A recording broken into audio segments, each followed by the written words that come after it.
මේ අතර පැලියගොඩ නගර සභාවේ බලය පිහිටවීම සඳහා එහි ජාතික ජනබලවේගයේ මන්ත්‍රීවරුන් සමගි ජනබලවේගයේ මන්ත්‍රීවරුන්ට දුරකථන ඇමතුම් ලබා දෙමින් සිටින බවට එහි නියෝජිතයින් චෝදනා කරනවා.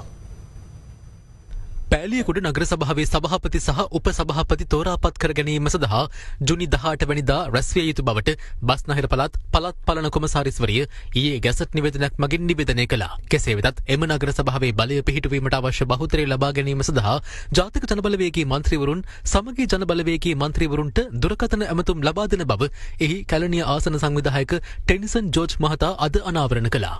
පැලියගොඩ නගර සභාවේ අපිට 9 දෙනෙක් ඉන්නවා. සියලුම පක්ෂ එක්කව වෙලා තිනවා. අපිට මේ පක්ෂ වලින් තීරණ ගත්ත නගරාධිපති හැටියට අපේ කසුන් කල්දේරව පත් කරන්න කියලා. දුරකථන ඇමතුම් ගෙනවා කියලා මම කණ්ඩායමේ අයට. අපේ නගරාධිපති අපේක්ෂකට කතා කරලා තියෙනවා. එතුමා ගාව පටිගත කරපුවා තියෙනවා. එතුමා ඒව පෙන්නයි.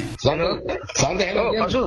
මොකද නැත්තේ? ගෙදර දින්නේ. ඔව් සන්ත ගෙදර ඉන්නේ කියලා. පොඩ්ඩක් ඔය පැත්තට කතා කරන්නනේ. ආ කතා කරන්න නම්බුනේ නැහැ. දැන් කතා කරලා නැහැ. මේ මම පොඩ්ඩක් කෙරෙන්නේ නැන්නේ. ඒකනේ මං අහන්නේ දැන් ඕගොල්ලෝ පැත්තේ කවුද චාමන් දාන්නේ?